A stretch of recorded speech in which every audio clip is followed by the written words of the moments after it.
Greetings, ladies and gentlemen, and welcome to the U.S. Transhumanist Party Virtual Enlightenment Salon of October 17th, 2021. Today, we are joined by an esteemed panel of U.S. Transhumanist Party officers, including our Director of Applied Innovation, David Shumaker, our Director of Visual Art, Art Ramon Garcia, and our Director of Energy Issues, John Kerecz. And we have a special update for you today from our guest, Jennifer Huse. If you recall, we held a previous virtual Enlightenment Salon with Jennifer Huse on May 2nd of this year. And subsequent to that, we held a vote to endorse her for her candidacy for mayor of Camden, New Jersey. And since that time, there have been many developments. She qualified to be placed on the ballot for the general election in Camden in June of this year, and the general election will be held on November 2nd. So she has been tirelessly campaigning since that time.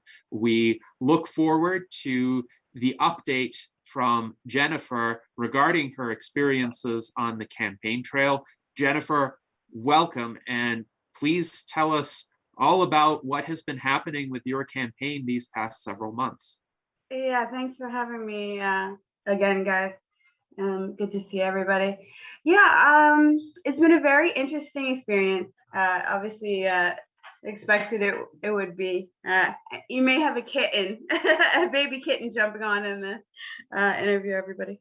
You know, it's the first campaign that I have participated in as a candidate, political campaign. So it's you know, as much as you maybe help in politics or consult in politics or do anything like that, it's very different, you know, to be the candidate, obviously. So it's been very interesting.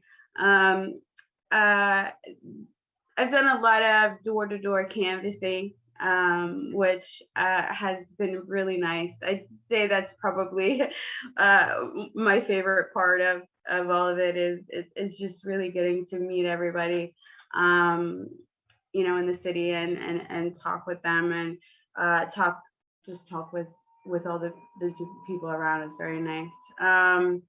Yeah, you know, it's interesting. It's interesting. So, you know, there's been a lot of just forums, not locally. You know, I've been on some national and global forums, interviews. There's been some magazine. I had a very nice magazine release. It was I think about something like 18 pages. I have to go back and look. It was big in Immortalist magazine recently, which was very nice. It's a very good publication that's aimed at getting, you know, information on our quality of life and our life extension out there. So it was nice to be featured in there. Yeah, just, you know, different things in regards to that. So all of that stuff has been really nice. The interviews and the forums are nice also too. You know, I'm used to those from volunteering for you know, other things, Venus Project and you know, and other things too. But the getting out to meet everybody has been really nice. I have an event next Friday, so we'll see how that goes. Actually, one of our housing buildings here, they have about 400 residents there, and they have a sister building across the street with also, I think it may even be a little bit more than that one. So we'll see how all that goes, and get to meet some more people that way also too. So yeah, 17 days. It's I keep telling people I know why they use the terminology run now. A campaign run. It's Gennady, you're a runner. So as that the end of it, I guess, can be pretty intense for some people.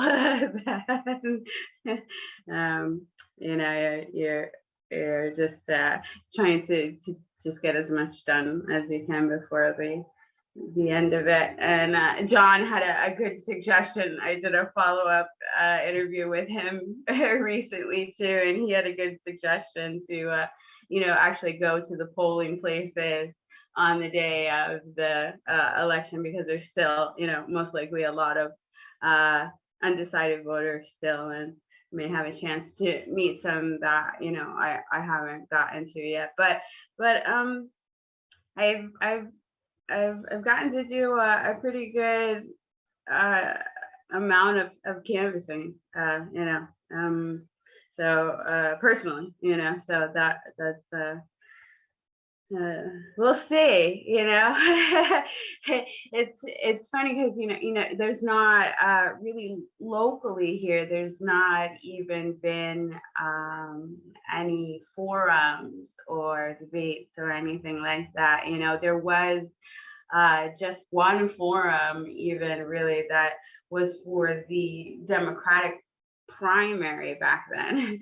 It was but none for the general, not so far, and there's only 17 days, so I don't know that anyone's going to be putting one together and asking anyone to be in it at this point, maybe. But so yeah, there's not that, and there's not really any professional polling to know the numbers or anything. So it's really going to be just as news to me as anyone. I said I don't know. I said I could have 100 people that want to vote for me at this point, or 4,000 or 5,000. I couldn't even tell you. So we'll see. But I hope whoever wins just does a good job for the city, because there's just it's heartbreaking sometimes, as much as it is wonderful, but it's heartbreaking having the conversations that I have with people when I am canvassing. Like, it's not like I you don't know. Obviously I knew that all of these problems exist. Look around at what people have been doing to the city, for years, but really having all these more conversations than you do when you're just working and stuff like that is I really hope whoever wins does a good job, because at this point it's torture. So much is torture. It's unnecessary suffering. The things that I'm proposing, or a lot of the things that I'm proposing anyway, are not unique. These are things that are being done all over the nation and all over the world. So they can be done. Making sure people have housing and making sure people have food, and things is not like not so revolutionary, but I guess on one hand it is, still, which is, but that's about it. Just trying to get as much done as possible and still get enough sleep to keep going for the next 17 days, I guess. Yes, well, thank you for giving us that update, Jennifer. It looks like the institutions in Camden have been so used to this decades-long monopoly of a Democratic Party rule that they didn't even anticipate a challenger. They didn't even set up the venues for people to have thoughtful discussions and debates. And so you need to go out on your own and introduce yourself to people and hear them out. When you speak to people, does it seem to you that they're also tired of how the Democratic Party has been mismanaging Camden? So yeah, they're just it's actually surprising that, I guess not just in Camden but other places too. You know, I guess when you have been basically neglected for so long, you know, that people, even just basic necessities and things like that are, you know, very appreciated, you know. So, you know, even talking to people about these type of things is just very appreciated when no one talks about it, and no one has been talking about it, and it's something that people have been suffering from, you know, for so long.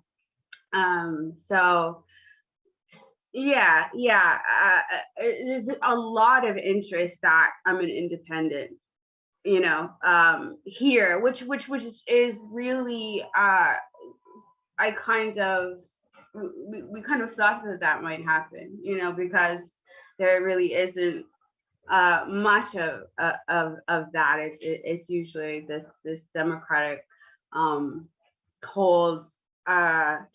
I did find out actually that one year there was some independents that tried, but there really wasn't any kind of huge promotion, you know, of it. You know, that's not just here.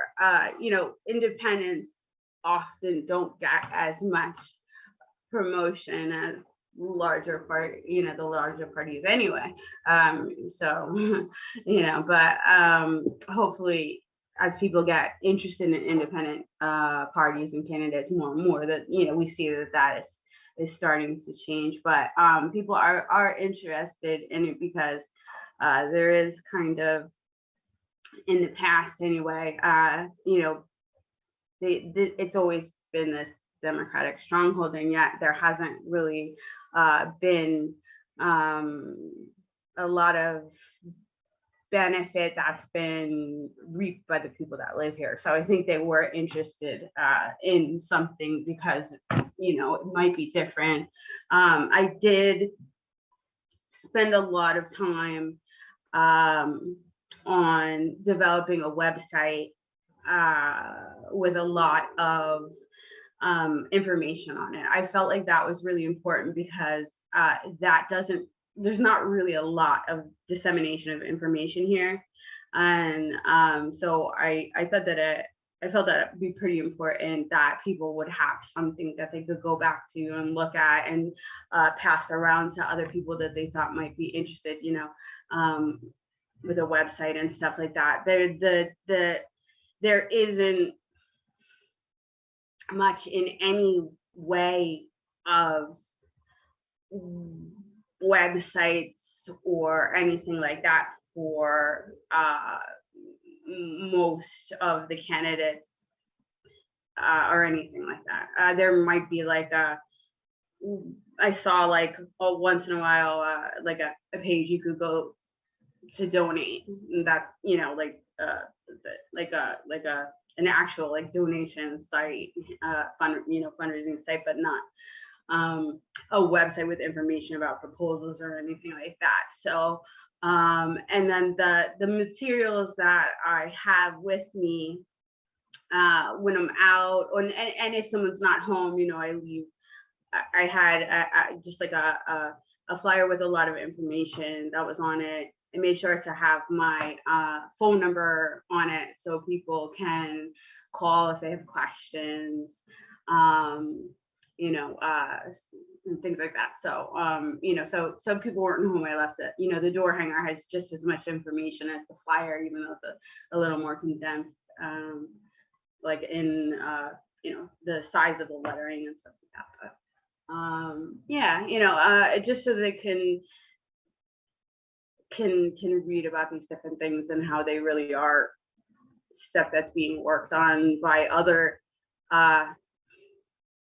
people that are working in politics, and things like that, and stuff, and we can work on those things here. So and it's Camden is New Jersey's poorest city and one of the poorest in the nation. So it's been like that for a while. And so hopefully hopefully we'll get some real change in here for everybody. Yes, I definitely hope so as well. And I've shared your website within the Thanks. chat. It's jahformayor.com. So I encourage our viewers to take a look and read through all of the detailed policy discussions that you have on the website. And I think it's definitely a mark in your favor that you've put out all of this content, that you're reaching out to voters. Candidates who don't do that seem, let's say, neglectful to me. It's like and hopefully too, if anybody watching or anyone goes to the sites and they're thinking about maybe running for office themselves and they like any of the information that's on the website, please use it. These are things that should be done everywhere. People need food, they need housing, they need healthcare, we need to expand our quality of life for everyone. So you can use it, but if you're gonna use it, please please do it though, not just say you're gonna and then not work on it, obviously. But I hope a lot more people that want to bring all people's quality of life up and bring the quality of life of the planet that we all share up, run for office. I know it's hard. I understand it's hard, it's time consuming, you have to cut down on other things that you're doing, to make a lot time to be able to do the run and stuff like that. And there's a lot of, maybe depending where where you are, some of a lot of bigger things too, maybe there's scrutiny, I guess. Everybody always talk smack about political candidates, even the political candidates that you see that are trying get smack talked about them. And so but if it is at all possible, I think it's really important that more and more people get out there and start to really try to change the way that we do politics, because it's just not working very well. and we have to start operating society differently and providing for people better. So like I said, if everybody wants to use any of the information on their stuff, if they want to call me and ask me about it, you can. My website, phone numbers on the website. Whatever with that too, if that makes it easier for them to be able to use some of that information instead of have to do it. But yeah, and hopefully regardless, again, like I said, whichever of us wins the general election, I hope they do a good job for the city and stop what's been going on here, because Camden has been a neglected dumping ground of things for so long, and it's not right. It's very encouraging though. Our governor now, who it's also he's up for his re-election on this same election, and I really hope he gets re-elected, because he's doing a wonderful job. for the state in general. And him and his wife is very, very active with the stuff that he does also, which is nice. And the two of them, they're doing a great job for the state, and they have come down to Camden a couple times already and have started to get involved and have been helping give us grants, and things like that through their term. So, whereas it wasn't getting a lot of the help and, recognition really that we're starting to get now. So that's very encouraging also, in the hopes that no matter what, hopefully we'll start getting some help for the city, regardless of the outcome. It's sad to have to say that, like that. I hope that someone does a good job. Like, you hope every person that's elected would want to just do a good job for everybody that they're elected to represent, and I guess some people, some places only have a certain thing that they're interested in. So. Yes, well, it really matters whether they're interested in actually achieving positive outcomes or whether they're interested in power for the sake of power. Luis Arroyo in our chat says that the situation you described sounds a lot like New York City. And I think he means there's the same one-party rule there for a long time and the systemic inefficiency and neglect that arise from that. Yeah, it's obviously not just here. But yeah, there's definitely some stuff, some areas in New York that could benefit from some improvements to the way they operate their society too. Yeah. Mm-hmm. Yes, and we have some comments in the chat as well. John H. says the reduction of suffering is a noble goal. And Daniel Twet wishes you good success in November. So thanks, guys. We appreciate those comments from our viewers. Now, I am curious, what surprised you when you were campaigning? What did you not expect when you entered the race? I'm not sure that's hard to say. So, I guess from being an activist and other things that are in my background, there wasn't a whole lot I didn't expect because I kind of expected politics in general can go as far out there as it gets. I mean, there's even political assassinations, you know what I mean? Like, there wasn't much that I didn't expect. I did, however, think that just because the way that people are here and our, population size and things like that, it may not be as horrible as, say, someone that has to just all the focus on them, maybe like a president of the United States or something. That is just like, it's just like awful. They just like, they stick every kind of like fake made up lies and stories and things spread all over and attack one another all the time. And I didn't think that there was going to be like that kind of thing here. So, that's been good. It was not that I didn't expect it, because the people here are wonderful, but I know politics in general can be kind of very like I'm trying to think what the word is. Cutthroat?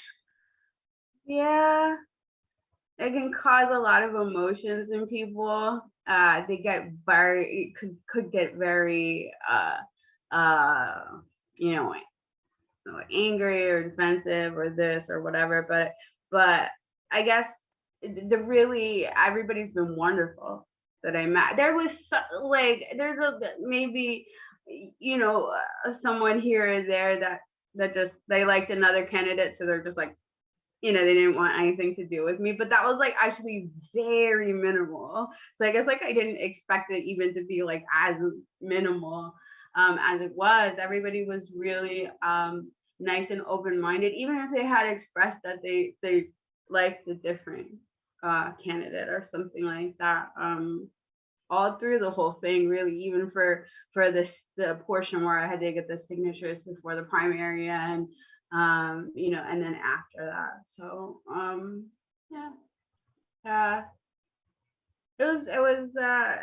it's a good experience. It's just, it's a lot of work, like I said, you play a lot of different roles when you're an independent. You play a lot of different roles, I guess, even if you're not, but obviously if you have someone putting hundreds of thousands of dollars or millions of dollars in the bank account to help you do stuff, you can hire a lot more people to take on a lot more roles and accomplish a lot more things that as an independent you're trying to take on all of those, a lot, or not all, but a lot of those, maybe more yourself in addition to being a candidate. So yeah, but Yes, you do. yeah, I do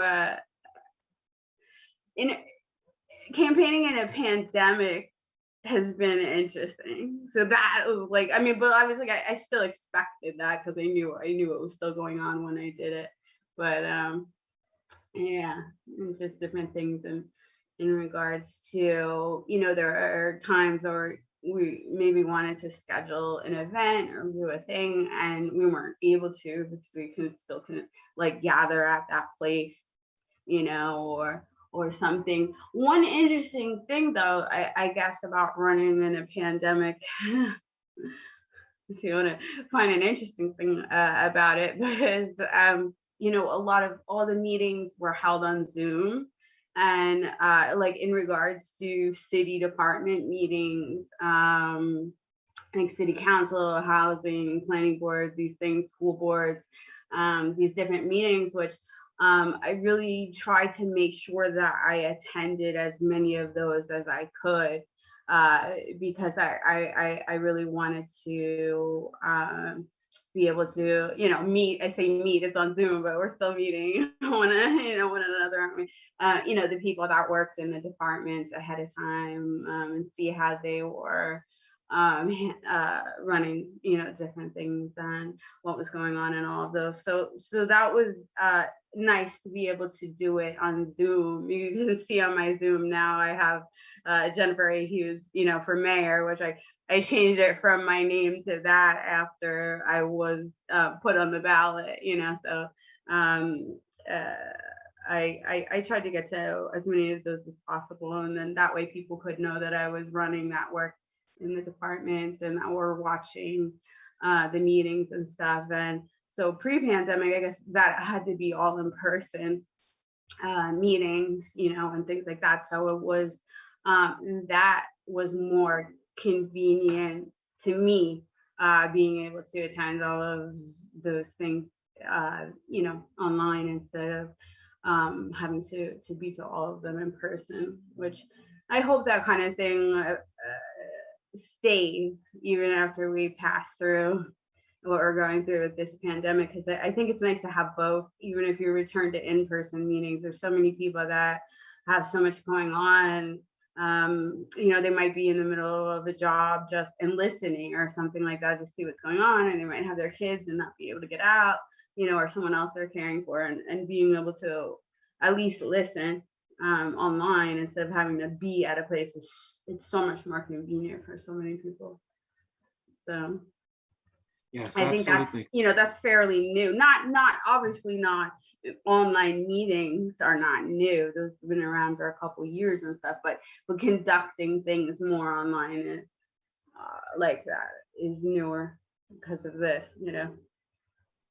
Yes, and I definitely hope that capability remains. And it looks like when you have been able to connect with voters or connect with officials, you've generally received positive feedback, and that's excellent. Now, I do recall when you submitted your petition signatures, you had to go through a bit of an ordeal because one of the other candidates essentially threw out every single challenge he could, even completely meritless types of challenges to the petition signatures. How did you handle that? That's right. You have anyone, I guess, has the ability to challenge another candidate's petition within a certain deadline of collecting them. I guess they just, that's an option that they give everybody to try to challenge if they want to, which is, I'm sure other politicians knew that, I didn't know that. And then I remember when I was reading the manual for the candidates and stuff like that, I saw that you can do that to one another. And I was just like, I was like, what am I gonna do that for? But I guess people do it. So there's, I guess, different, you can challenge whatever the different components of the petition are, in regards to things, the signature validity of, if they're really the person's signature, or just that their handwriting wasn't clear enough, or just things like that, and notaries that have to do it and stuff like that. So I guess he just kind of that's a tactic that people use, I guess, is to try to challenge the petition, and then if some throw stuff at it, and if anything sticks, then hey, I guess you eliminated someone, easy that way. It was funny because I actually met him in person when I was door knocking and wound up knocking on his house and inadvertently. So we had a conversation, and he was just like, oh yeah, that's the standard thing that people do. So, and it's okay. It's odd that he could be maybe even a nice guy in person, and yet he thinks these kinds of tactics, they're just the way the game is played, so to speak. And this is the unfortunate part about contemporary politics, in that it leads people who may be fairly decent to act in ways that are devious and underhanded, and I would say less than fully ethical, because he really did just throw everything at the wall in hopes that it would stick, even though he probably didn't believe half of the claims that he made. And I think the election officials, to their credit, very quickly disentangled the plausible claims from the implausible claims, and then they audited the signatures and they found enough that were quite legible, and so they did qualify you for the ballot. But it's so unfortunate that in contemporary politics, it's no longer that one has to argue on the merits of particular issues and see if that convinces the voters. Instead, people resort to these procedural maneuvers. I don't think it was anything personal. I think that's just something he does to any candidate that runs that has to do petition. So I guess that's I see it's a tactic. I see. I'm just like, this is not really, I'm already just so busy with everything that I'm trying to do. Like it's not, even if I wasn't, it's not anything that I'm interested in doing politics that way. Unless, I guess if for some reason someone really thinks like ethically that a person shouldn't be, and they're not like doing the stuff on there, then maybe that's why a person would want to challenge someone. But I guess it's something people just do as a standard. It was yeah. It was yeah, extra aggravation that you don't want to deal with, but there's those things in politics. There's extra things in politics that don't occur in other fields. It's like these tactics and different games and stuff, and it's a real shame because it really should just be about problem solving, what's going on, and just trying to get information out about how you'll be able to make things better for the people you're elected to represent. It's like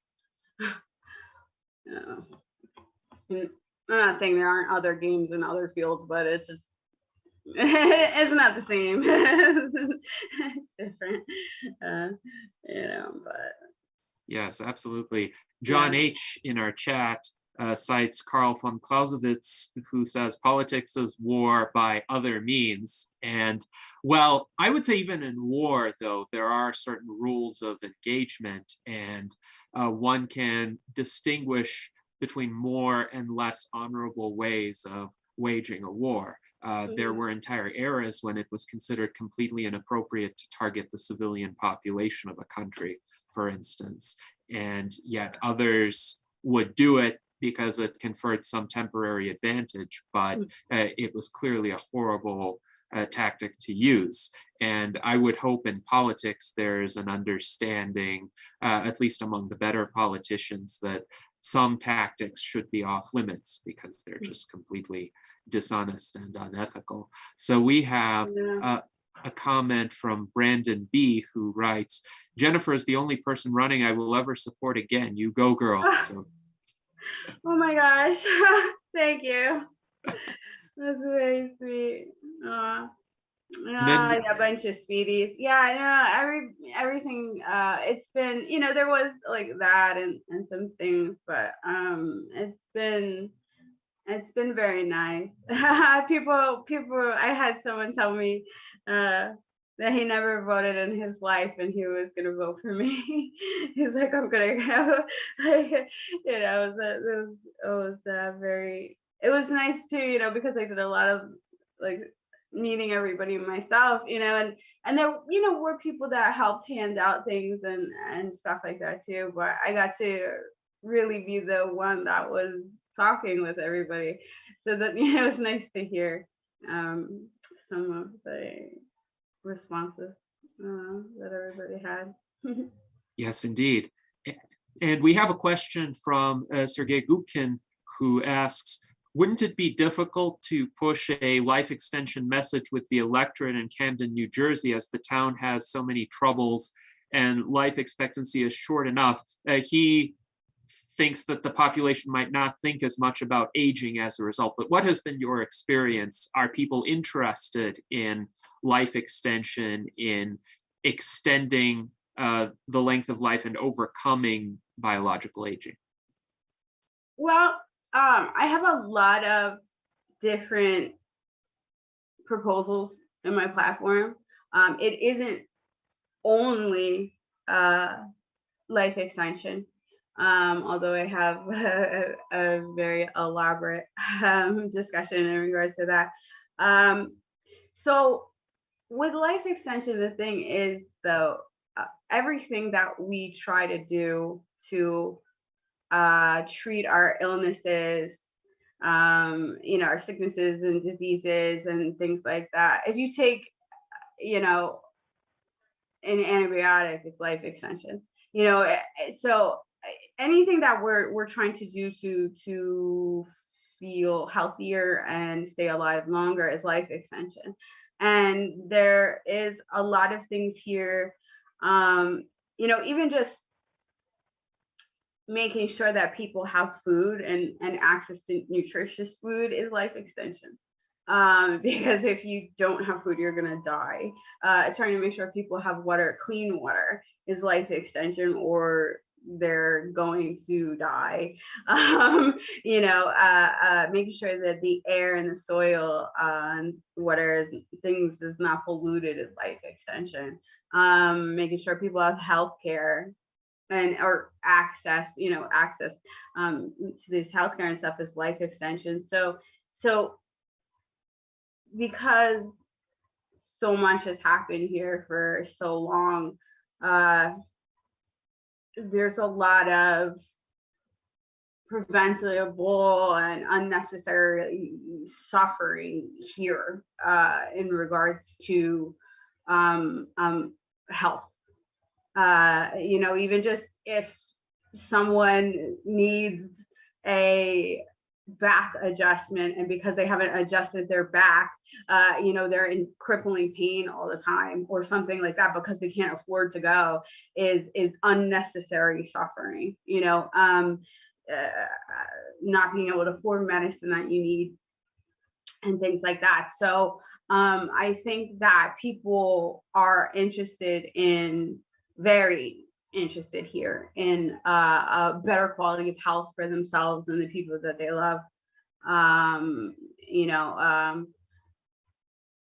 It's very much a blessing here to be alive and be every day, and have people that you love be alive every day, and anything that could be done to make those days have less pain and make more of them is very appreciated here. So it was one of the more one of the things that people are interested in more of. Housing is a big one. Housing and food and things like that. But people are very interested in the health component. So it looks like Edward has some comments for Jennifer. Edward, please go ahead. Hi, how are you doing? Hi, how you doing, Edward?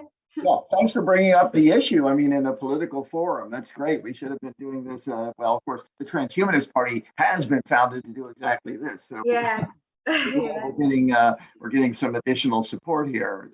But a couple of quick things. One thing is I wanted to ask about whether you intend to build upon what you were doing in the campaign in the future. And I had two or three quick suggestions. One is that there is legislation before the U.S. Congress, the Promising Pathways Act, which I've worked on the basis of that, which would basically liberalize the Food and Drug Administration, which right now takes 10 to 12 years at a cost of $3 billion to bring a new product from lab to you and to anyone listening to this broadcast. And I argue, in fact, what I'm doing here in the DC area is trying to get local support to ask members of Congress to look at this, but even more important, as an opportunity to talk about life extension, to talk about the technologies. CRISPR-Cas9 genetic editing tool now potentially can turn off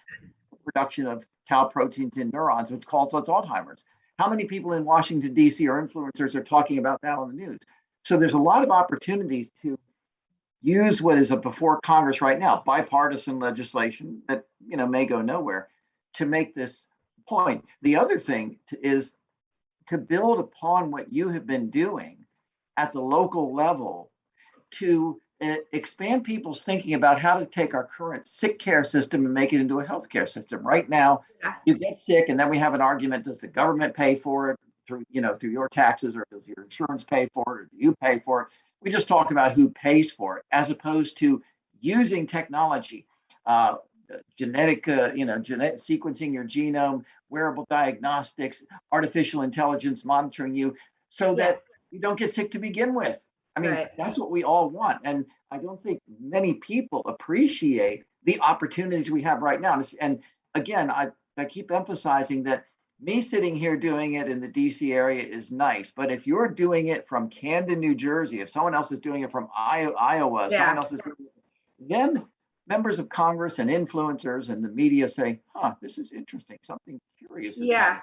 Why is this Jeff Bezos fellow, you probably heard of him, is putting tons of money now into life extension, and Musk is so it seems that you really have an opportunity to do what we all would like to do, and see, going from the local level, calling attention to this, so that policymakers, not only in in New Jersey, but in other areas, yeah, this is interesting. Let's focus on this. Yeah, I mean, I've spoken about in some other interviews and interviews and forums and things about, obviously, regardless, this is running for office is a path, that you take, that you try to see if you can help improve things. I've always cared about life extension and ending sickness and death since I was little, very, very small. I was a very strange little kid, like I said. So that's always been something that's very important to me, and I think that as a politician, anyone that cares about this kind of thing, there's a lot. This is why I'm encouraging people to that can to try to run on a local level, if you can. But even just for mayors and things like that, you can do so much in your city or town just as a mayor in regards to these things. Especially here, we have such a good framework for it already. To just for research and things like that to really bring people in here and make Camden itself a hub for life extension research. But besides just doing that, there's things like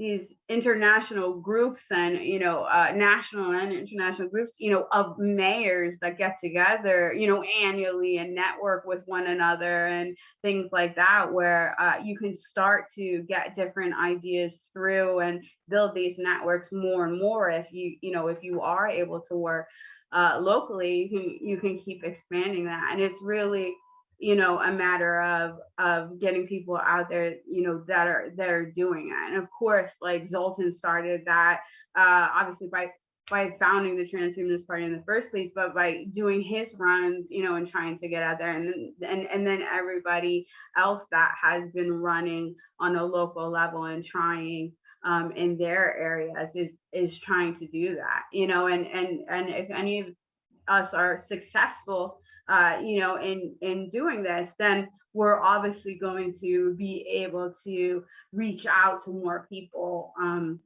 that are our politicians too, and help them learn more about it too. And I think that people don't really understand about life extension. It's kind of what I was saying before, that what we're trying to do is have the healthiest quality of life possible. People don't want to have Alzheimer's. They don't want to have cancer. They don't want to have Parkinson's. They don't want to have these things. They don't want to die from, some kind of a bug bites you and something happens or whatever. So these are, all things that we're trying to work on to have, so that people don't have to experience this anymore, and they don't have to see their loved ones suffering from that anymore. And there's already been a lot of things that we have treated and don't have anymore in society because of science and medicine and things like that, and we just want to keep improving on that. So I think that there are a lot of people that are many more people are actually interested in life extension than they even know. It's just that it's a topic that isn't talked about in politics, which is such a shame, because of course the people that are in charge of really setting up how society operates, or having a huge part in dictating how society operates, it would be nice if more of them were interested in this and had more biological sciences interests and backgrounds and educations and things like that to make that a priority. Because I mean, what's a bigger priority than our health and the health of the planet? It's like,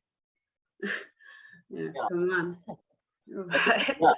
And I know, I mean, it's exactly the sort of thing I'm talking about. I've dealt with public policy for many, many decades, and I see that we're at the beginning of an incredible opportunity to, to highlight exactly these issues. And it takes time, but again, I've been involved in a lot of campaigns and so forth, and what Gennady is doing, you mentioned, of course, Zoltan earlier on, is exactly what you should be doing, and starting at the local level so that you pressure, people at the upper level. I mean, look, nobody understands the current healthcare system in this country. If I asked you to explain Medicare and Medicaid pricing, I don't think anyone, well, Gennady could probably do it, but hardly anybody else, could do it, because it is such a spaghetti tangled mess. Yeah. And it's the worst of all possible worlds. And so, I mean, these are the kind of things we want to start the discussion with. By the way, I'll make one quick shameless plug here, and then I'll be quiet. I have declared October 21st, this coming Thursday, is Human Achievement Day. This marks the anniversary of Thomas Edison perfecting the light bulb. And just like we have a Labor Day, a Memorial Day, a Veterans Day, an Earth Day, and every other day, and other countries have days. And so what I'm suggesting is everyone go onto social media, say Happy Human Achievement Day, post a little frame around your picture, and talk about the incredible potential we have with these technologies. Because how many people on your social media probably are well aware of this, but so many people aren't. So this is an opportunity to say, guys, look at the incredible future. It's sitting right there. Let's go for it. Come on. Yeah. Let's do that. Yeah.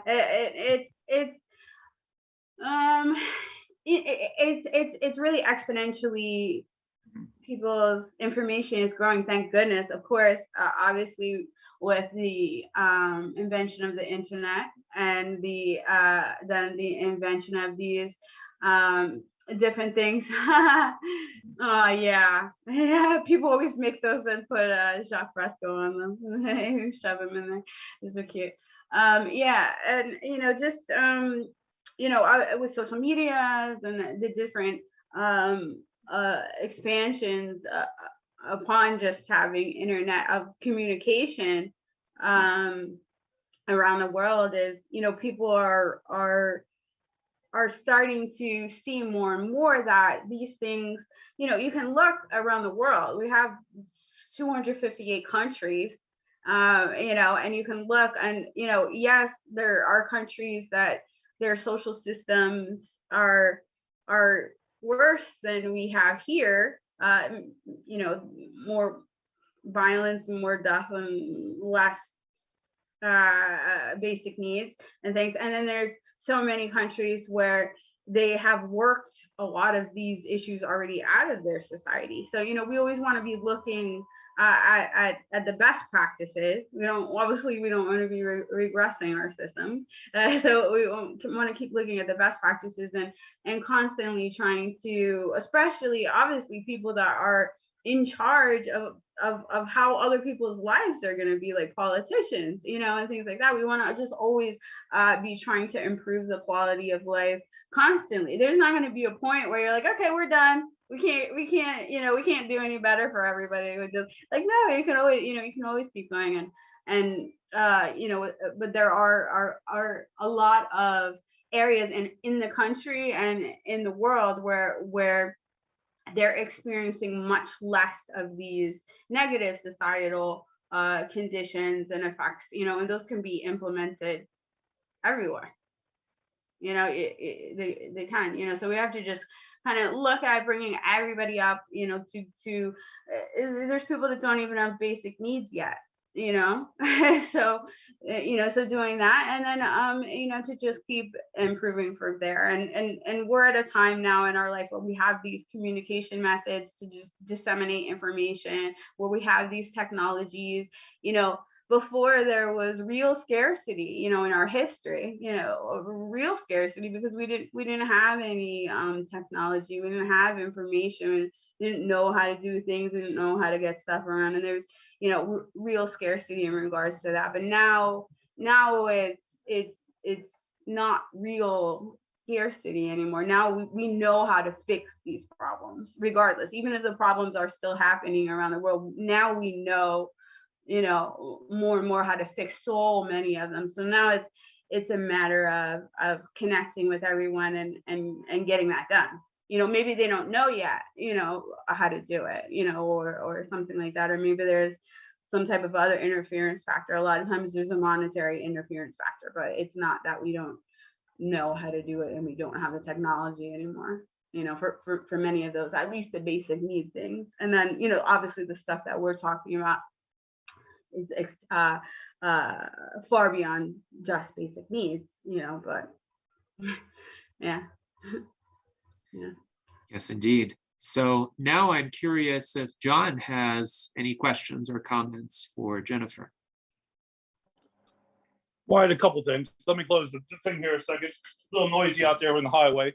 Well, first off, you had talked earlier about what I had said to you about having people out there at the polls, and I still think that's real important because, like you said, you don't know who really has been paying attention, and there probably will be people there that don't necessarily want to vote for a Democrat, but don't really know what their options are. Yeah. So if you can get people out, I don't mean to interrupt you, but it actually just what you just said and what Gennady was saying is worth something I forgot to bring up is our ballots here in New Jersey are different than any other state in the whole country in that they let the parties make the ballot.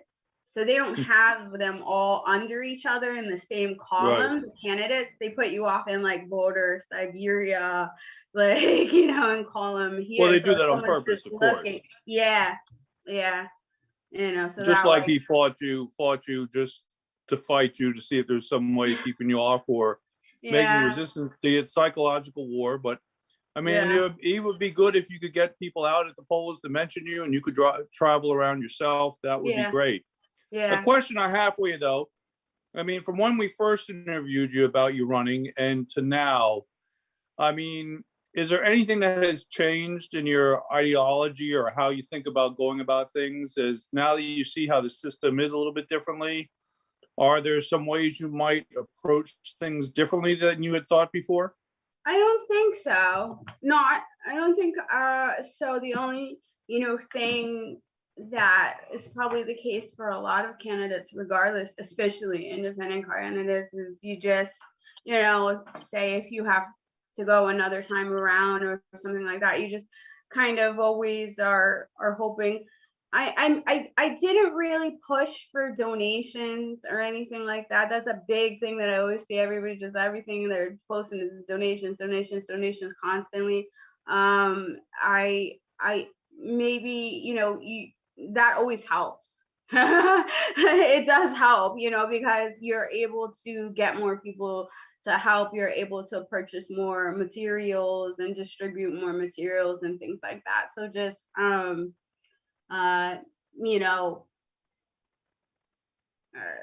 try to, for anyone that is trying to run themselves too, if you can try to start as early as possible working on it too before the election. I just the timing of it, just I think, for a first run or something like that, if you're not, born into a political family or something like that, or in that, and that you have it coming up or something, well, one day you decide to run, for whatever reason, you make a decision to try for that election. So,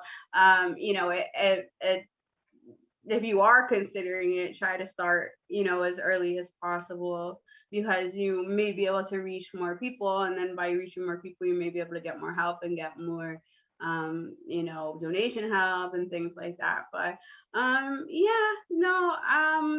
just, of course, you just always wish that you have all the ability to reach everybody in the city, and that just comes with effort and things like that.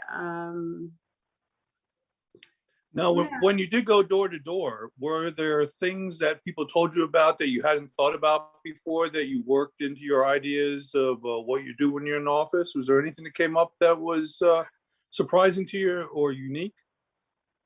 I'm trying to think if there was not a whole lot of it, because we would go through and talk about the flyer and the points that were on the flyer.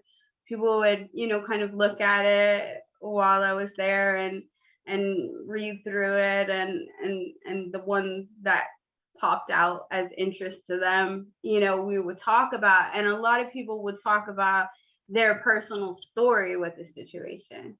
Like, for instance, I had someone even just recently that noticed the Housing for All initiative, and he was interested in the Housing for All initiative, and he was like, well, when you say for all, what do you mean by that? And I was like, well, the initiative is trying to make sure that everyone that is in Camden is housed, and like the end goal is that everyone in Camden has a home, and work towards that. You just keep working toward it, and so you do it. And he was, like, even me, and I was like, well, sure, well, why not? And he was like, oh, that he had some previous, he had been in prisons previously, and how much of a hard time that he has trying to get a home because of that, and I talk to people, and I'm always trying, like, not to burst into tears in front of people, but I'm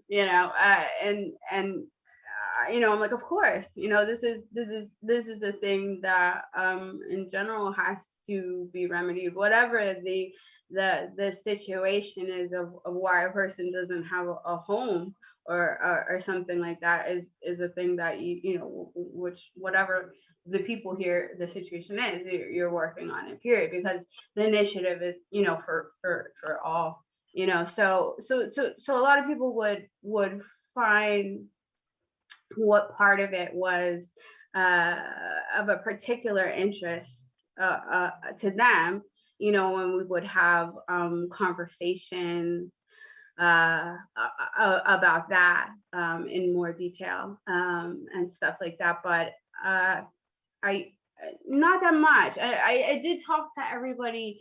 And so when I told them, I do have my phone number there, I do have my email there, and ways to reach me, and that, I do plan on having that, and much more than that, in the form of not just disseminating information to our people here, but allowing for them to be able to reach their government, because a lot of times you can't even, get through to anybody that is in office. It's very difficult for people to reach their politicians and things like that. And there are things, I didn't think of everything, but a lot of the things that I have on there cover a lot of different components too.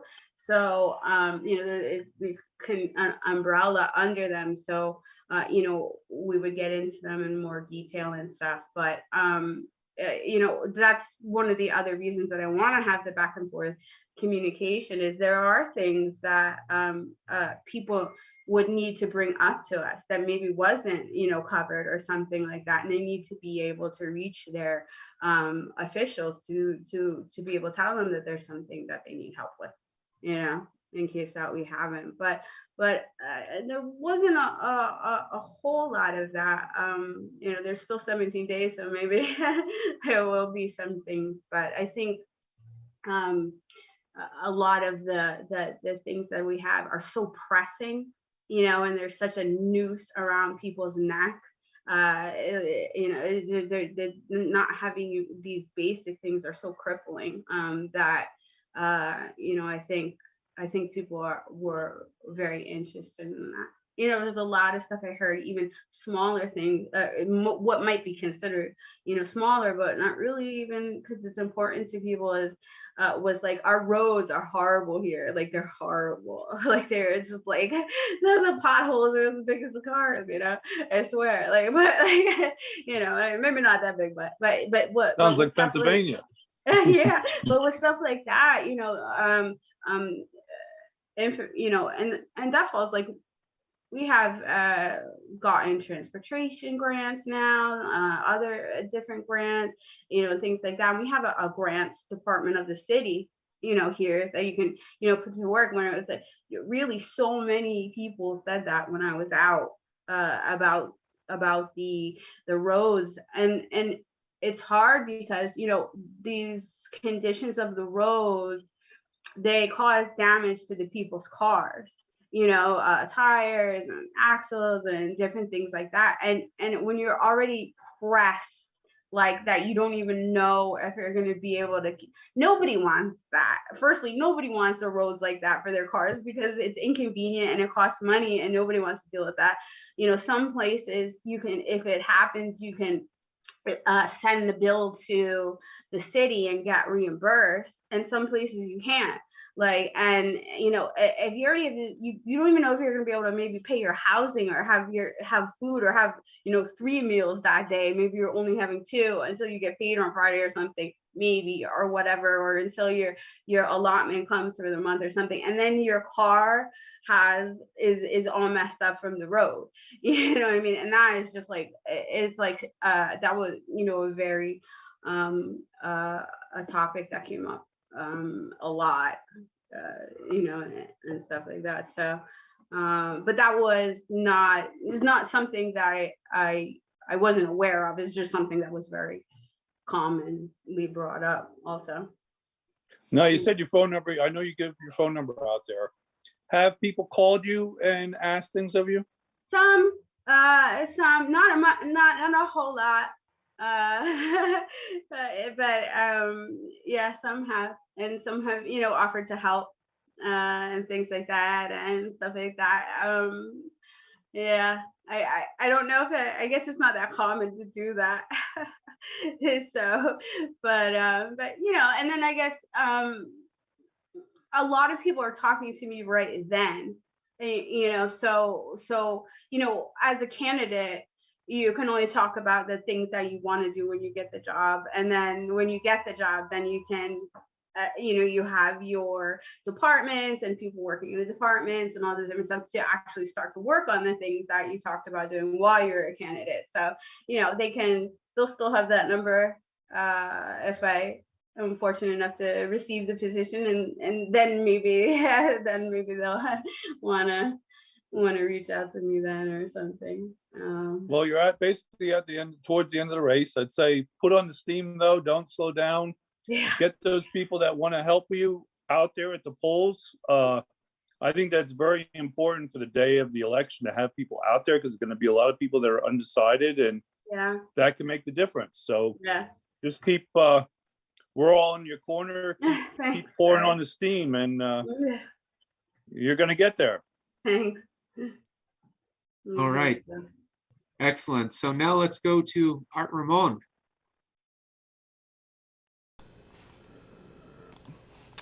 Have you gotten any specific transhuman opposition from potential voters? They accuse you of being in league with Satan, something like no, not at all. Alex Jones would say, or maybe your competition is gonna, has they thrown any accusations, or specifically attacked you as a transhumanist? No, there hasn't been any of that. I've had some people that have asked about maybe if it was on an interview or something like that, or that they were watching or something, that asked a few that asked about what the name of the party meant, and I told them it was transcending, humanity's limitations and stuff like that. They're like, oh, okay. It's sometimes you don't know what it is until you hear what the tagline or quote, of it is. But that's about it. I was preparing for it because I see it all, at times came up. Oh, actually, I did get a weird email I got a weird email that was like that. Actually, I sent that to Gennady too. I got a weird email that had some of some of that in it, but I don't know who that person was. I don't think they were from here. I think that was like an online thing. Mhm.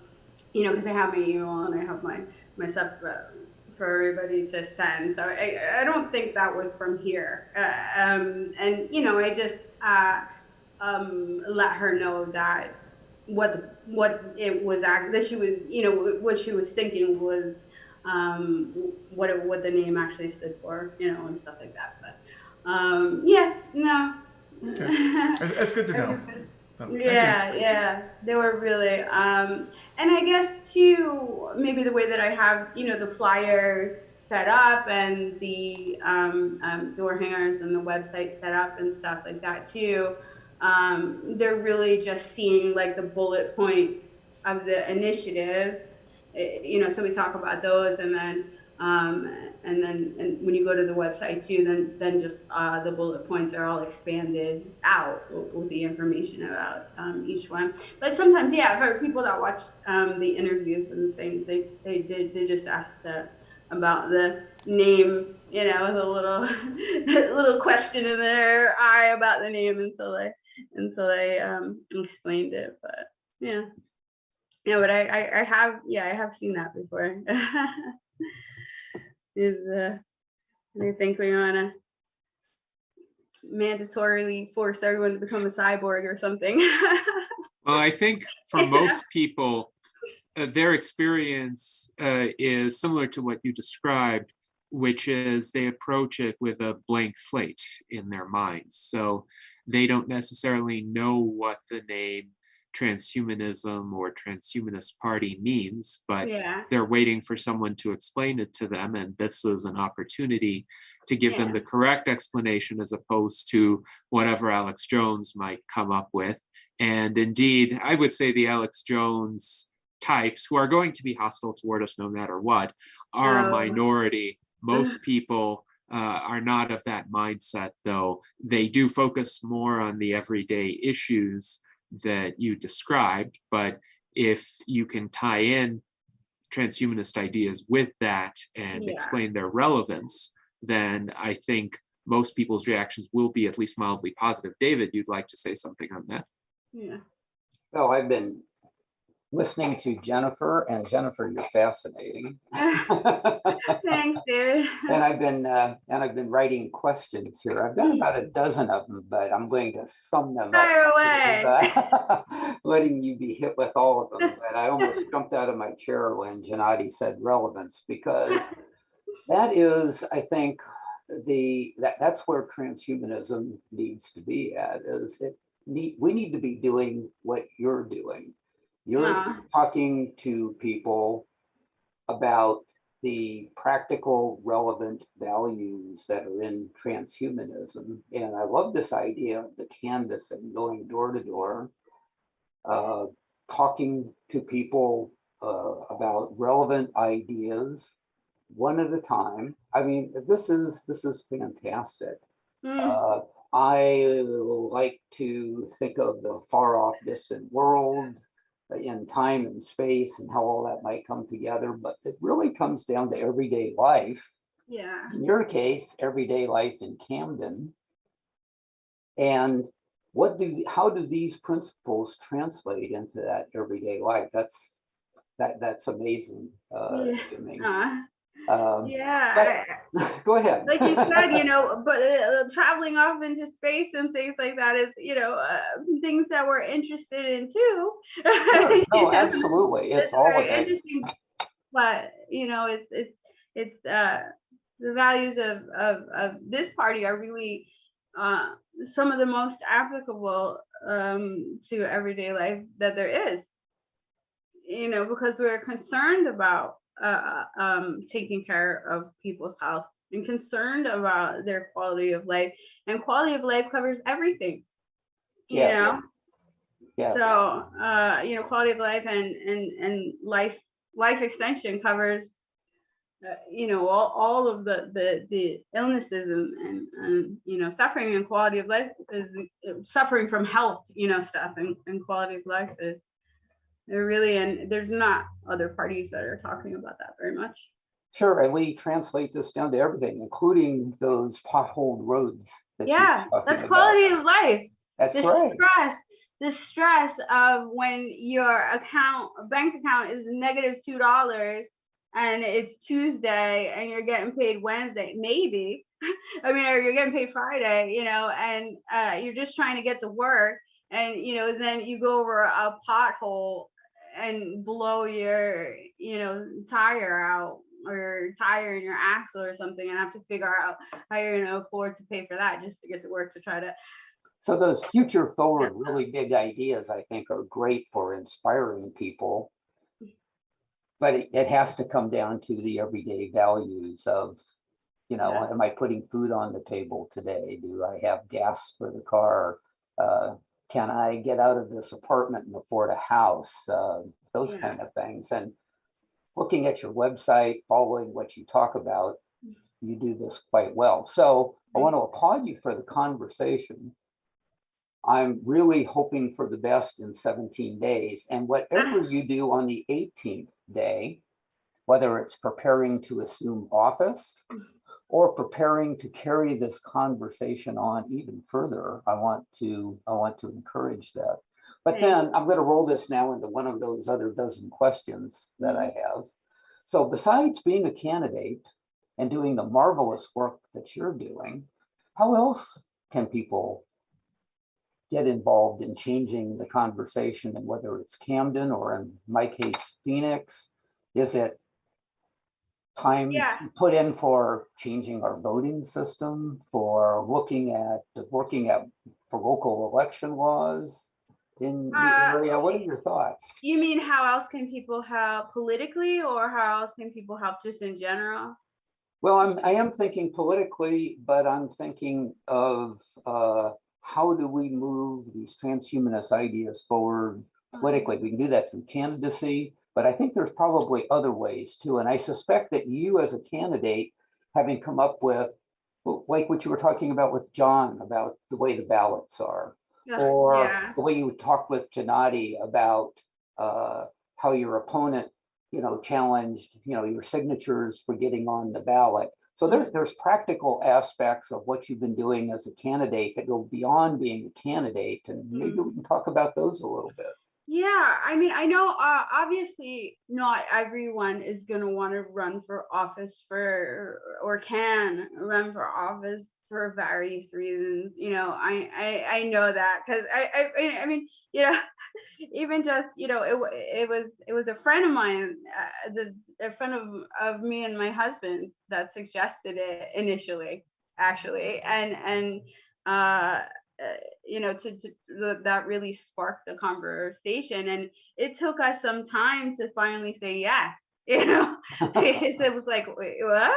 And I had to start, you're thinking about it, let it settle in. It wasn't, and then you have to discuss, like, okay, I'm gonna have to step back on some of this, and maybe you can, step up on some of this, because I have to allot time to this, we have to allot money to this, time to this. And different things. So, it was a lot of consideration, and I know not everybody will be able to do that. Although, again, do want to encourage as many people that can to try. And I think some people are scared too of just like, well, what if I don't win? Even like, and it's like, well, you don't. Like, but you tried, but I think helping the politicians is very important. Helping, if they run with a party, helping that, because everything helps. Helping with marketing ideas, like if we're referring right now even specifically just to like how to get the Transhumanist Party out. Every aspect of it, and people that work in every aspect of it is a help. if you work in video, it's going to help. If you work in audio, it's going to help. If you work in marketing, it's going to help. If you work in, communications, any of this kind of thing, and you have some time to help, then all of those. If you're in art, it's going to help. You can make art and share it. If you work in social media, if you work in human resources, you can start to try to help, do things to be more organized for it. Like, so really, and anybody can help with growing the party that wants to, with helping support local candidates. If you don't want to run it, but there's somebody that wants to run that you support. I mean, anything, even when like people do like a couple hours a week or something like that is like a huge help, especially, if it is more and more people, that all, it adds up to, to a lot. Even if you have somebody that just like can help you answer emails, or do this or what. I mean, I answer my emails, but people like are sending out emails or doing things. It's all of these little things really all add up and help. So I think there's so many ways that you could get involved. Sometimes people just print information and pass it out, or they make a t-shirt with a website on it, maybe people will see it, or a bumper sticker, or this. So I don't think there's much of a limit to what we could do to really try to I would agree with get that as stuff well. out there. Yeah. So on day 18, you'll either be already starting to think about a re-election run, I hope, or an election run for mayor or for something else. So I want to throw out an idea, no matter the way day 18 goes. And that is, have you thought about trying to organize independents in the Camden area? And I'm thinking things like a blog, something to keep them connected to you, to gather text message numbers, email addresses. Matter of fact, if you had those for this coming election day, besides going physically to the polls, you could do a blast out to all those people and remind them to go vote and how important that is. I think that can be organized on its own. I wasn't able to do a lot of that for this election, but it can be done. I looked into it a little bit. You can purchase also software and things that you can do where they get the phone numbers, these lists that you buy where they get the phone numbers, and then you can do text blasts, email blasts and things like that. I guess emails will come more too, from people can leave their email on the website and stuff like that. So if you have people specifically really geared towards collecting emails, which was not a huge gear that we did now, but all of those things can be developed. If you have more money or something like that, you can purchase those lists. You can then, if you're able to reach more people, when you're able to reach more people, you're able to get more volunteers. And some people pay people to work on the campaigns, obviously, so that they can, dedicate their time towards those tasks and stuff. It really all varies by the size of the campaign, and what you have to work with on that kind of thing. But there's a lot of stuff that could be done. It's really just about reaching people and having the ability to reach people. And I think it's like anything, else, especially for people if they're trying locally and maybe they they're staying, and especially if they're staying, you know, in that one location, and they know that they're staying in that location, and like that's where they're living, and they're not like you know, not people that like, you know, move a lot or travel a lot or something like that, then they can really develop that more and more, and just, if they don't make it, run again, and they don't make it, run again and run again, you know, that they just know that they're going to do that every 4 years and start you know what, 2 years before, or however they you know, really more actively, or a year before or something like that. But yeah, that, you know, there's you know, colleges that could be reached out to, and you can try to utilize maybe you know, working with some of the students, and you know, their different components, and where they have, and political science people, you know, may want to, you know, work with you, and things like that too. There's so much that can be done, and there's a lot of really good suggestions. It's kind of, I feel like, with, you know, with independents, and also with like nonprofits, and with stuff like that, you know, it's limitless what you can do. It's just, you know, always trying to have like the people, and you know, behind it, and you know, the actual hours to get all of these things done, and maybe, you know, funding to get them done. So you know, that's why a lot of things maybe take a while to grow and develop in the independent areas, and nonprofit areas, and things like that, you know, just because you're maybe working with volunteer hours, and limited budgets, if you even have budgets, and things like that. So yeah, there's really no limit to what people can do. It's just, you know, trying to be able to do. Well, I'm convinced that the people that you reach, that you talk to, that get to talk to you, you're going to get a lot of votes out of it. Oh, thanks. Yeah, hopefully, I hope so. Like I said, I hope. It's, you know, it's heartbreaking, really, to see people around you, and these conditions around you, and know that they could be changed, you know, and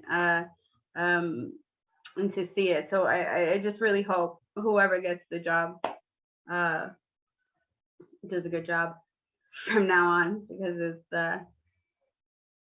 yeah. Well, that's why it's good to have an independent voice out there. If you get the job, you know that person's going to do a good job. Yeah. If somebody else gets the job, they know that you're out there, and we'll be talking about them, and hopefully keep coming at it. So yeah, we need to make them do a better job. Yeah, you know, and it's really like, some of the times you see, you know, not just here, but when you see in politics, you see some of these politicians talking and things, and you know, that they're not addressing a lot of these concerns. It's very, you know, it's hard to watch. You're just like, my God, why are we still electing people that don't care about the people they're elected to represent anymore? Like, let's stop doing this. Like, this is just not, you know. And the sad part is, a lot of times, you know, there isn't other options. Like, even sometimes there's times where, like, it's always just like one person that runs, like, over and over again, you know, and there's such a variety of like what's going on between all the cities and towns, with like population size, amount of candidates, you know,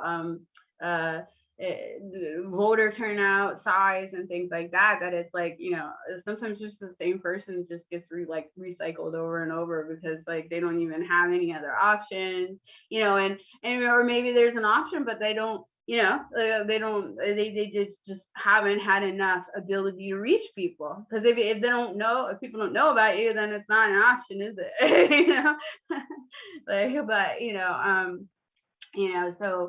so that's it's tough.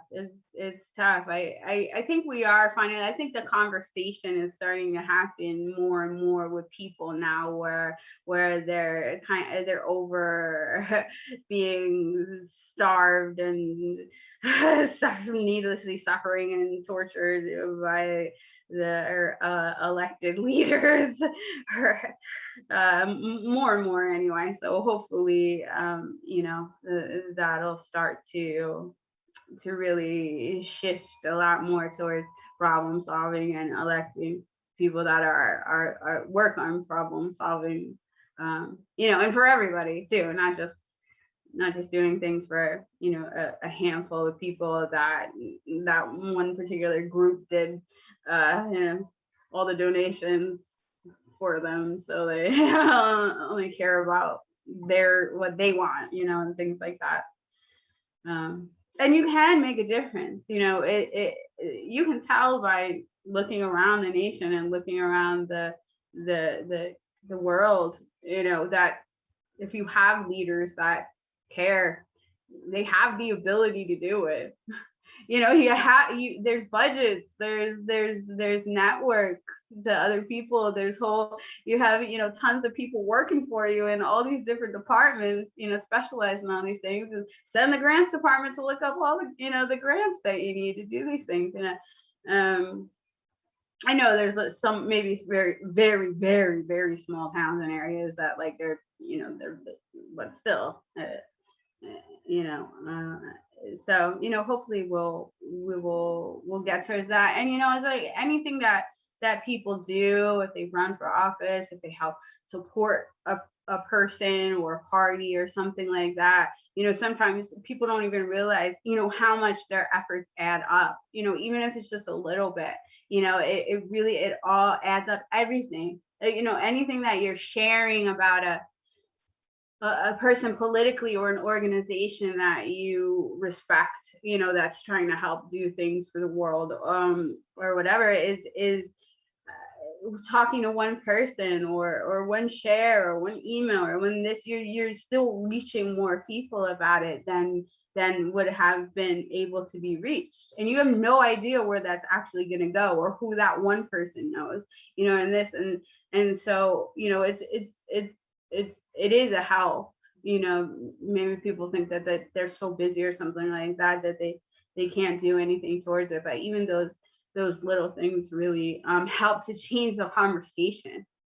If you see more and more people talking about these kind of things and wanting these kind of things and these changes, it becomes easier for other people to think about those kind of ideas when the conversation becomes louder. When there's more people talking about that, then more people are like, oh, okay, well, maybe it doesn't have to be the way that it's always been, and stuff like that. So, just keep trying. It's hard. All of it's hard. Like changing the world is very hard. It should be easier. I'm still sometimes so you don't want everyone to have food. Sometimes I see I'm confused. Do you not want people to have food? But or this or that. But hopefully, then it gets easier once more people are interested in those kind of things. And I think we're at a point in our history where more people are interested in that kind of stuff, and we have more ability to put that in than we've ever had before. So yes, indeed. And we have a super chat from John H. Thank you very much to John, and he has quite an interesting comment here. He says, I wonder how long the Wright brothers were thinking and talking about making a flying machine before Kitty Hawk. I'm sure lots of folk considered them a bit wacky until they got off the ground. Mm-hmm. And along these lines, Ginger Peterson says to you, Jennifer, thanks for being a trailblazer. And I think the point of these comments is somebody has to be first in forging a particular path, in introducing certain innovations or new ways of doing things, new ways of approaching a field like politics. And it is extremely important to do that, even if it hasn't been done before. because then others will recognize that it is possible Yeah. and will follow as a result. So we really appreciate your work along these lines. There's also a question from Brian Brain, who asks, if you were elected mayor, would you make the Camden cheesesteak officially out of non-suffering steak? And he says, thanks from a fellow New Jersey resident. So I wonder, could the Camden cheesesteak be made out of lab-grown meat? That would be nice. I'm very interested in all of those alternatives to hurting animals, vegan alternatives or lab grown meat, for people. It really, that's another thing that I hope we really can work on, and if we ending suffering for humanity, obviously too, but also ending suffering that we inflict on animals. Yeah. Yes, That indeed. sounds delicious. I would definitely eat a steak out of lab-grown meat, and I would do that in preference to steaks made the conventional way. I know, cows are so cute. Yeah. Speaking of innovation and the comment on the Wright brothers, Scott Schiff, who recently interviewed me, points out that somebody on his comments section of his interview with me said that transhumanists are still dying, and so that person dismissed transhumanists as a result. And Scott told him that's akin to laughing at the people who died while attempting flight before the Wright brothers succeeded. And so Sure. I think the important thing is to try. Whether or not one succeeds at a given stage, one sets a precedent that this is a path that can be followed. These are goals that are good to achieve.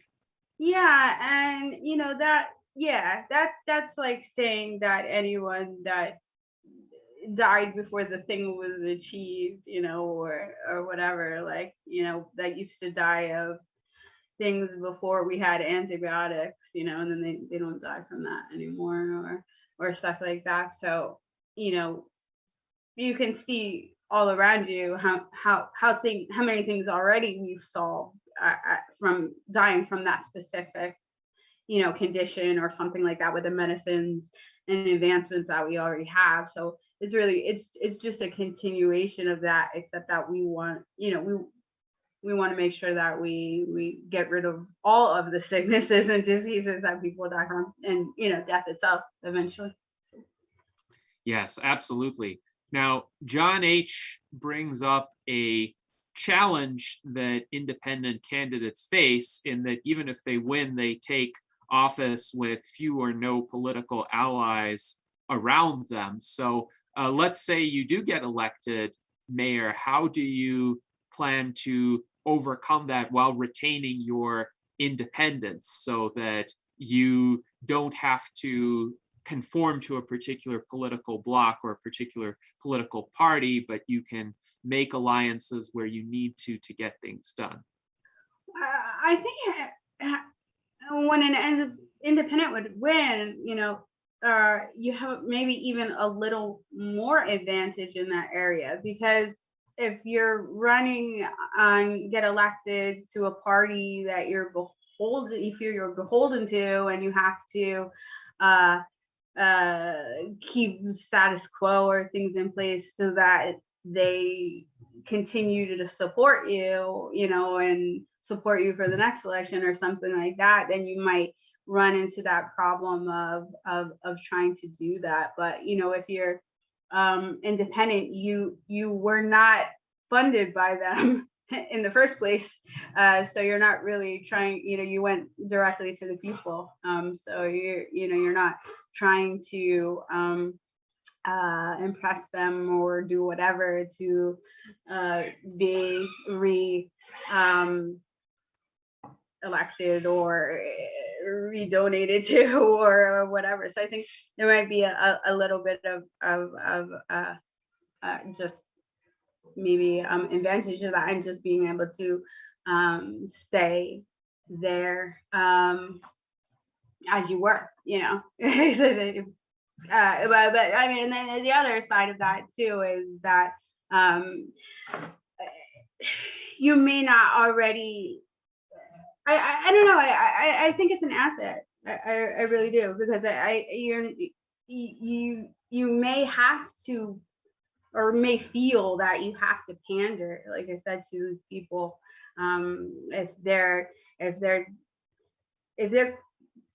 coming to you and saying that they want you to be a certain way, if you're going to retain them, that's not something that's happening as an independent, you know. So you can be yourself, you know. As far as the other people that work in politics with you, I don't. Speaking over here, really, you know, so far of the other people that I've met that work in the departments and things like that, and listen to, they've all been great so far, and you know, so I don't think that anybody here would have a problem working with, you know, whoever the people choose to be elected in any way.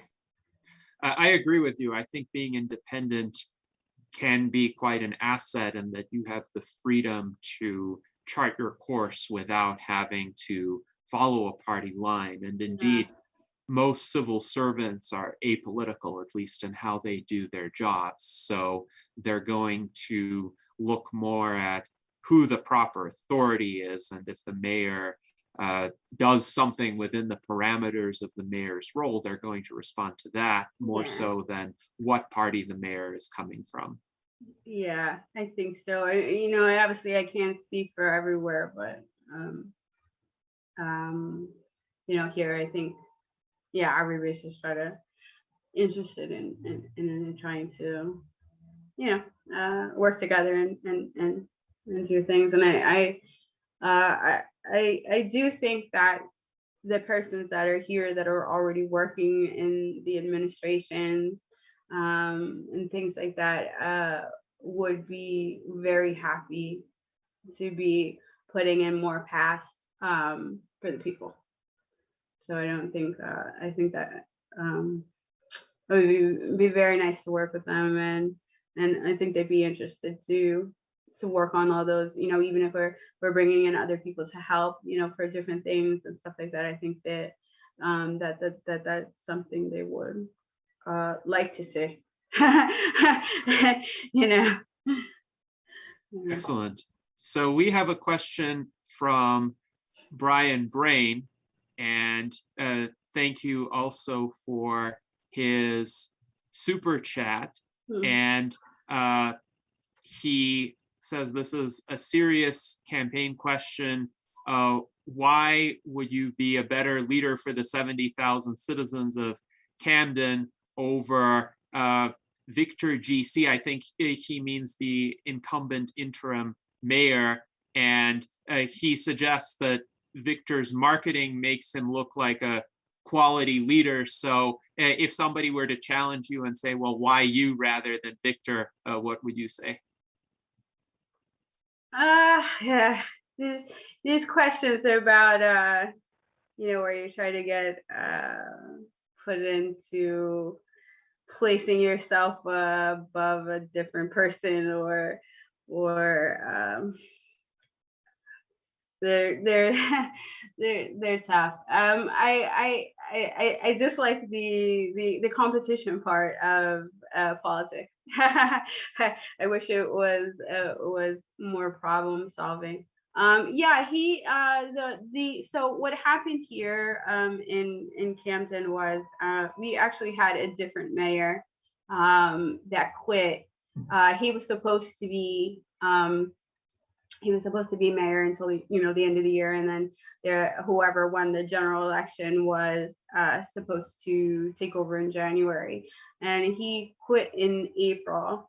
And so then they held some elections to have an interim mayor, and the interim mayor that was selected was from the Democratic Party, and he also was the person that won for the Democratic nomination for the primary. So he has the Democratic Party and the money that goes behind that, and things to do, more things. As far as marketing, might go, maybe that an independent like myself doesn't have maybe as much reach as, of course, as the interim mayor. If you're in the position already, whether it was him or whether it was the other mayor trying to run again or something like that, you're already able to reach even more things with newspapers and things like that, just because of already having that position.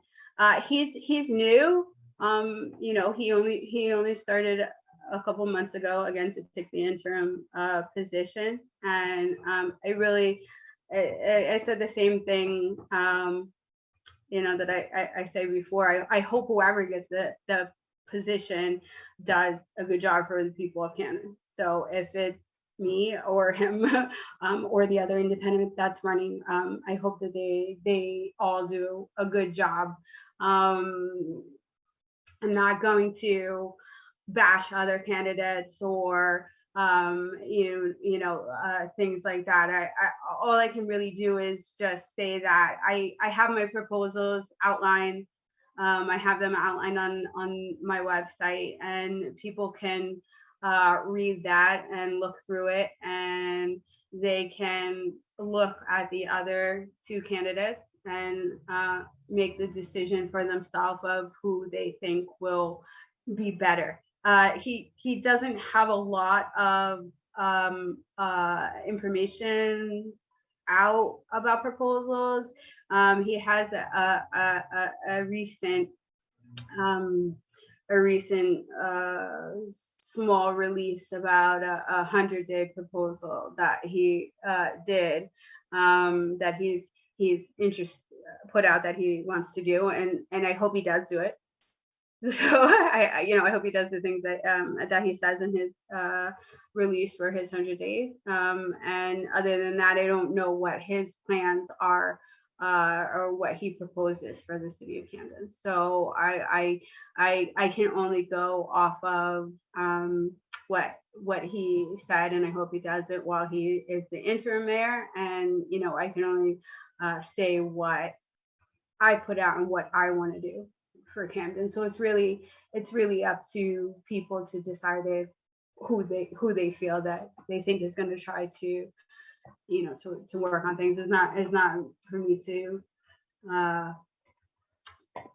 bash the other candidate or try to place myself above. I'm not trying to place myself above anybody. I'm just trying to say what I'm interested in doing for the position.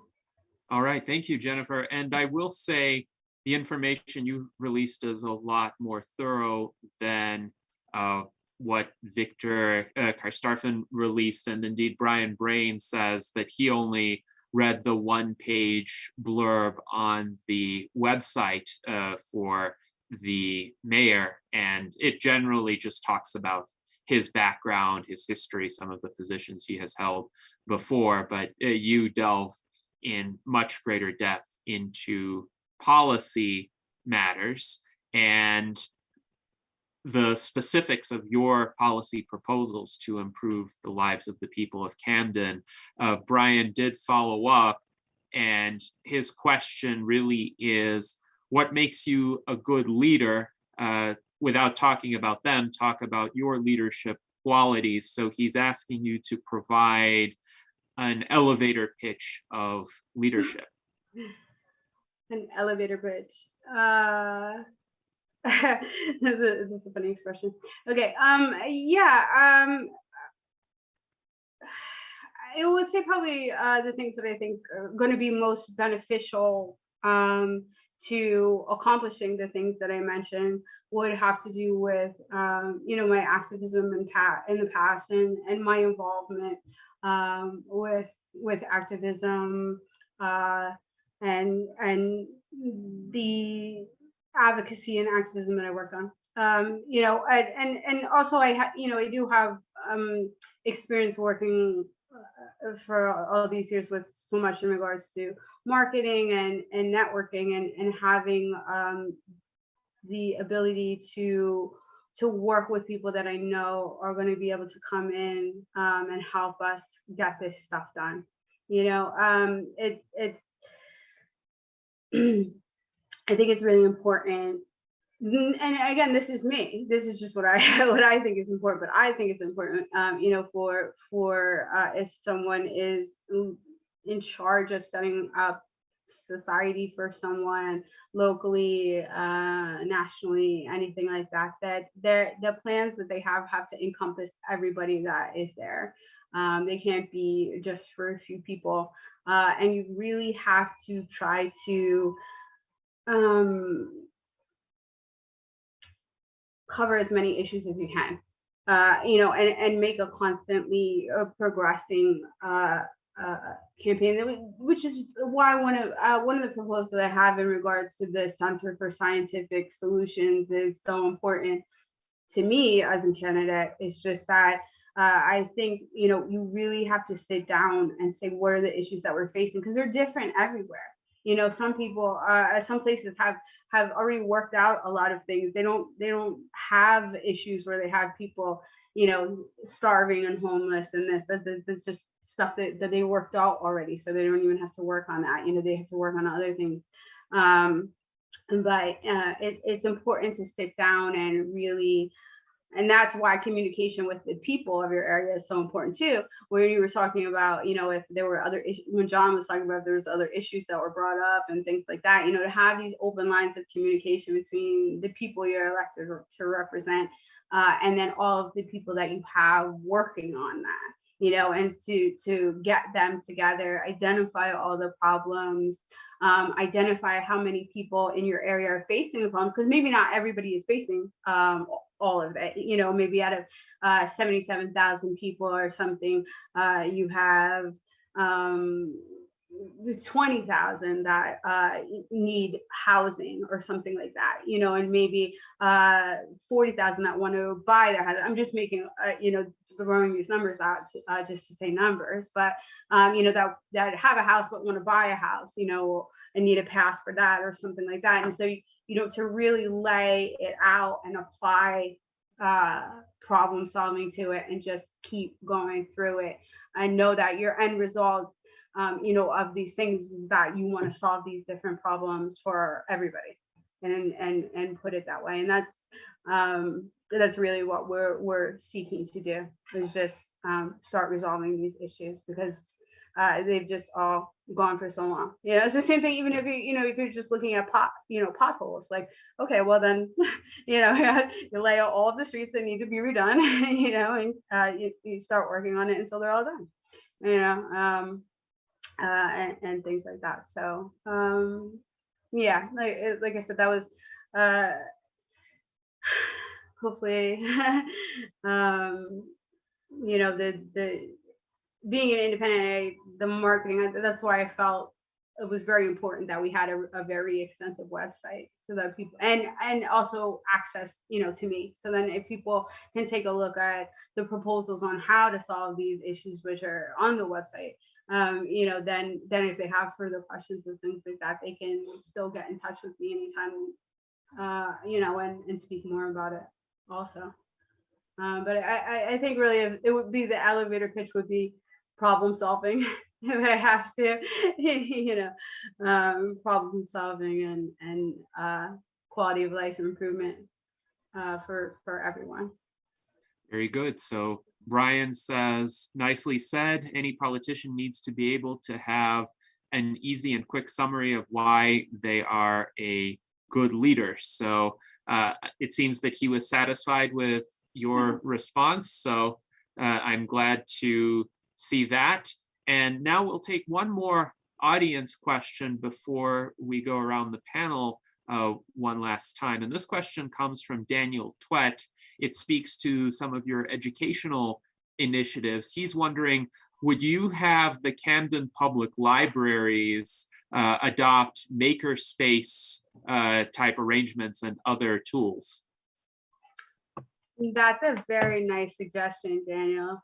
I like that a lot. Yeah, I have been seeing some places that are starting to, not necessarily that I saw that put into the libraries. I don't know if there are places that have done that already. That's a very good idea. But then I saw places that are starting to put up like alternate libraries almost, like where you're going to the area and you're able to, libraries of tools, and libraries, of other things that are being set up that people can go and, not have to have the responsibility of having to have all the money to purchase it and maintenance and things like that. I think that that's really great. I would love to get as many things going here as possible, just in general for everybody, that is going to help improve and better everyone's life. So,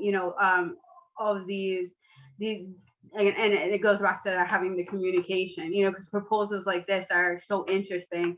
And, if you do have a Center for Scientific Solutions and you are focused on problem solving and you do have communication, then when people have ideas like that, when you are in a role, political role of mayor or something like that, again, versus, something maybe like where you don't have the departments and the people working for you and the grant ability and all the stuff that you have in that position and that ability to really make those changes, and you have all that, then you can have these suggestions and, you put it up as the thing that you're going to be working on and the Center for Scientific Solutions, and you just start doing, all right, like, so what is everybody's, it's brainstorming, brainstorming, what is everybody's ideas, what are we going to work on to solve this issue? Like, this many people need food, this many people need homes, we want to put in something like this where people can, use, like Daniel was saying, to make about this. All right, like, what's the best approach to get it? Well, we probably should call the grants department and have them do the, this, and you just work on them for the whole duration, and so you get these things done. All right. It's not just, it's not just basic needs that what we want to do here. Those are things that are very pressing because they're so dangerous not to have the basic needs and things like that fulfilled for everyone. So, anything that threatens a person's life or quality of life is really, of course, the things that we want to focus on first. Some person doesn't have a house, they're homeless, they're at risk of so many things that can happen at, at any minute and things like that. So those are all things we want to work on, but there's obviously quality of life extends far beyond just basic needs. So as these new technologies are becoming more and more available and things like that, if we can get them for people, we want to work on all of that kind of stuff. Yes, and those kinds of cutting edge technologies can also help in fulfilling basic needs in new and creative ways. So now let us go around the panel one last time to see who has some final questions or comments for you. Let's start with Art Ramon. Jennifer, no additional questions or comments. Thanks for coming on the show. Yeah, and thanks, it should be interesting to see the outcomes of the election. Thank you. Yeah. Wonderful. Now let's go to John Kerecz. Yes, hello. Yeah, in closing, wanted to say, I am big still on getting people out there the last day for elections. But like Dave was mentioning, I know from when I started running this year before I had my stroke, that the courthouses usually have information that they will give you. You usually have to pay for it, but you could go and find out who is not Democrats. You can find out, they could give you who's registered as Republicans, information on who's registered as Independents, Greens, and all the other parties. And that might be information maybe you would want to get. I'm not sure how much it would cost, but maybe for a last minute ditch, as they say, or, something to push. or Yeah. if not for this time, maybe for another time, but it's an idea and a resource you could use. And I Yeah, wish you luck. And I think it's a possibility. It's within your grasp. Just keep trying and keep at it. And I think you'll be able to get there. Yeah, I think every day, it makes a big difference when you have it's a quite small voter turnout for what it is. Camden is a metro city, but because has a small population compared to even just across the bridge is Philadelphia, which has millions of people living there. And we have about 77,000.